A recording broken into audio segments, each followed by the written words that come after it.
तो स्टार्ट करते हैं क्लास 10 चैप्टर नंबर 8 मैथ्स। ठीक है, तो इससे पहले क्लास 10 चैप्टर 8 क्लास 10 का हर एक सब्जेक्ट, हर एक टॉपिक के ऊपर आपको यूट्यूब पे वीडियोस अवेलेबल मिल जाएंगे। पर हम कर रहे हैं 2026-27, और आपको पता होगा कि सेवा हो या सीबीएसई बुक चेंज किया गया है। ठीक है, तो हम जो बुक बनाएंगे वो नए बुक नए सिलेबस के अकॉर्डिंग बनाएंगे। ठीक है, तो इससे क्या होगा, आपको बेनिफिट मिलेगा जो नया सम्स ऐड हुआ है, ठीक है, या जो नया कॉन्सेप्ट पे जो बुक आया है आपका, हम उस हिसाब से उसको, क्योंकि बुक चेंज हुआ है और आपको भी पता है कि अभी कॉन्सेप्ट बेस्ड क्वेश्चन आते हैं एग्जाम में, फाइनल एग्जाम में। हो सकता है आपके स्कूल से जो पेपर काटे उस पर आपको कॉन्सेप्ट बेस्ड ना दिया जाए, बुक का question he they they, but final exam में क्या होता है, कॉन्सेप्ट बेस्ड पेपर आता है और बहुत सारे स्टूडेंट को प्रॉब्लम होता है कि कॉन्सेप्ट बेस्ड को कैसे सॉल्व करें, क्योंकि सिर्फ आजकल बुक का जो नॉलेज है वो लेके फायदा नहीं है, एक्स्ट्रा नॉलेज का भी बहुत जरूरी है आपको पेपर सम को सॉल्व करने के लिए, पेपर को कंप्लीट करने के लिए।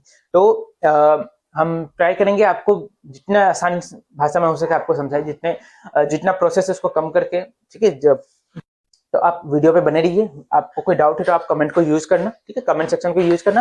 हमारा व्हाट्सएप नंबर यहाँ पे दिया गया, अगर आपको कुछ डाउट है, कोई एक्स्ट्रा समय जो बुक के बाहर का कोई आरडी शर्मा या कोई टेस्ट पेपर क्वेश्चन बैंक कुछ भी कहीं से भी क्वेश्चन में आपको डाउट है, तो आप उसका फोटो क्लिक करके हमें इस व्हाट्सएप पे भेज सकते हैं, व्हाट्सएप में हमारे साथ कंसल्ट कर सकते हैं।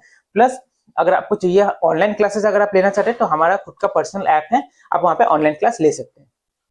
तो मूव करते हैं अपने नेक्स्ट क्वेश्चन पे 8.2 क्वेश्चन नंबर 5। ठीक है, जैसे हमने क्वेश्चन नंबर 1 और 2 को सॉल्व किया, 3 को सॉल्व किया, सेम हमें क्वेश्चन नंबर 5 को वैसे ही सॉल्व करना है। बहुत ही आसान है, ध्यान से देखो, वीडियो में बने रहो, तो बहुत ही आसान लगेगा। और अगर इसके स्किप करोगे तो आगे आने वाले जो चैप्टर्स है जैसे 8.3 8.4 में प्रॉब्लम होना स्टार्ट हो जाएगा। तो इसको ध्यान से देखो। देखो नंबर 1 पे क्या है, 2 cos square theta equal to 1।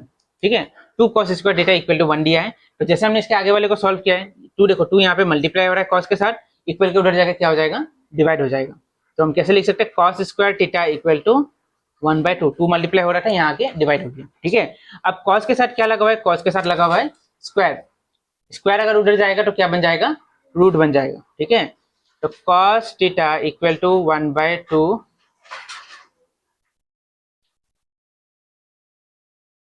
तो क्या बन गया यहाँ पे, cos थीटा इक्वल टू 1/√2। तो cos का कौन सा वैल्यू हमें 1/√2 मिलता है, cos 45 हमें मिलता है 1/√2। तो 1/√2 का जगह हम cos 45 लिख सकते हैं ना, यहाँ से cos cos गया तो थीटा का वैल्यू क्या मिला, थीटा का वैल्यू मिला हमें सीधा 45। तो ये जो क्वेश्चन है इसका आंसर सिंपल होगा 45 ठीक है, कैसे मिला समझ में आया ना, 2 यहाँ मल्टीप्लाई हो रहा था, इधर जाके डिवाइड हो गया। ठीक है, फिर cos के साथ क्या लगा है, स्क्वायर लगा है, स्क्वायर अगर इक्वल के इधर गया तो रूट बन गया। अब 1/√1/2 का वैल्यू कितना होता है कॉस में, कॉस में 1/√2 का वैल्यू होता है cos 45। ठीक है, तो यहाँ से cos cos काटा, थीटा का वैल्यू कितना मिला हमें, थीटा का वैल्यू मिला हमें डायरेक्ट 45 मिल गया। ठीक है, उसी तरह हम देखेंगे क्वेश्चन नंबर 2 को। क्वेश्चन नंबर 2 को भी सेम हमें वैसे ही सॉल्व करना है।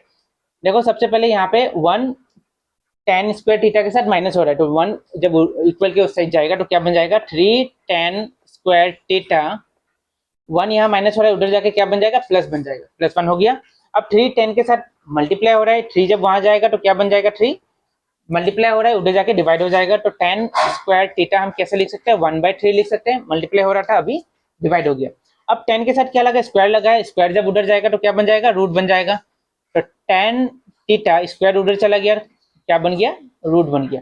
अब 10 का कौन सा वो वैल्यू है जो 1/√3 मिलता है, तो हमें मिलता है tan 1/√3 क्या मिलता है, tan 30 मिलता है। ठीक है, tan 30 का वैल्यू होता है 1/√3। चार्ट में देखना, चार्ट में सारा वैल्यू लिखा है, और चार्ट का वो वैल्यू को कैसे याद करना उसके ऊपर एक अलग डिटेल में वीडियो बना है। अगर अभी तक नहीं देखा तो डिस्क्रिप्शन में जाओ, आपको लिंक मिल जाएगा प्लेलिस्ट का, वहां पे जाओ और आपको आप पहले जाकर उस वीडियो को चेक करो, उसके बाद इसको देखना, तो ज्यादा आसानी से आपको समझ में आएगा। ठीक है, अब यहाँ से 10 और 10 कैंसिल हो गया, तो थीटा का वैल्यू क्या मिलेगा, थीटा का वैल्यू डायरेक्ट मिलेगा 30। तो ये जो क्वेश्चन है इसका आंसर क्या होगा, थीटा का वैल्यू होगा 30। ठीक है, उसी तरह हम क्वेश्चन नंबर 3 में जब मूव करेंगे, तो देखो क्वेश्चन नंबर 3 करने से पहले हम 4 को देखते हैं, 4 ज्यादा आसान है। यहाँ पे लिखा है sine theta minus cos theta equal to 1। ठीक है, अब देखो यहाँ पे साइन थीटा, कॉस थीटा यहाँ माइनस हो रहा है, इक्वल के उधर जाके क्या हो जाएगा, कॉस थीटा प्लस हो जाएगा। तो यहाँ तो साइन कॉस थीटा इधर माइनस हो रहा है, उधर जाके क्या हो जाएगा, प्लस। तो 0 प्लस 0 के साथ वो प्लस हुआ तो क्या बन जाएगा, कॉस थीटा। ठीक है, इधर माइनस हो रहा था, इक्वल के इधर जाके वो प्लस बन गया। तो ऐसा साइन ऐसा कौन सा वैल्यू होता है जिसमें साइन थीटा और कॉस थीटा हमें इक्वल मिलते हैं, तो साइन 45 और कॉस 45 दोनों का वैल्यू सेम होता है। ठीक है, क्या होता है कॉस 45 का वैल्यू, देखो ऐसा कौन सा वैल्यू जिसमें साइन थीटा और कॉस थीटा इक्वल होते हैं, तो वो है 45। तो क्या हो जाएगा, sine 45 is equal to cos 45। तो देयरफॉर थीटा का वैल्यू क्या बन गया, थीटा का वैल्यू यहाँ हमें मिला 45 डिग्री। तो नंबर 4 जो है उसका आंसर होगा 45 डिग्री। ठीक है, अब हम देखते हैं नंबर 3 को। नंबर 3 थोड़ा सा इन तीनों से थोड़ा अलग था, इसलिए हम इसको लास्ट में सॉल्व कर देंगे। देखो यहाँ पे क्या दिया है, cos 3 थीटा इक्वल टू 1, इसके साथ क्या हो रहा है 2, यहाँ पे क्या हो रहा है मल्टीप्लाई हो रहा है, उस साइड जाके डिवाइड हो जाएगा। तो cos 3 थीटा इक्वल टू 1/2। ठीक है, यहाँ तक समझ में आ गया। cos 3 theta equal to 1/2। cos का कौन सा वैल्यू होता है, जो हाफ होता है। cos का बताना, cos का कौन सा वैल्यू होता है, हाफ होता है। हाँ, तो यहाँ पे हाफ का जगह हम cos 60 लिख सकते हैं, क्योंकि cos 60 equal to half, chart में दिया है cos 60 इक्वल टू हाफ। तो हाफ का जगह हमने क्या लिख दिया, cos 60। इधर से भी cos गया, इधर से भी cos गया, क्या मिला हमारे पास 3 थीटा इक्वल टू 60। ठीक है, अब थीटा और 3 क्या हो रहा है, मल्टीप्लाई हो रहा है, उस साइड जाके क्या हो जाएगा, डिवाइड हो जाएगा। तो theta equal to 60 degree divided by 3 कितना होगा, 60 को 3 से डिवाइड करके कितना मिलेगा हमें, थीटा इक्वल टू 20।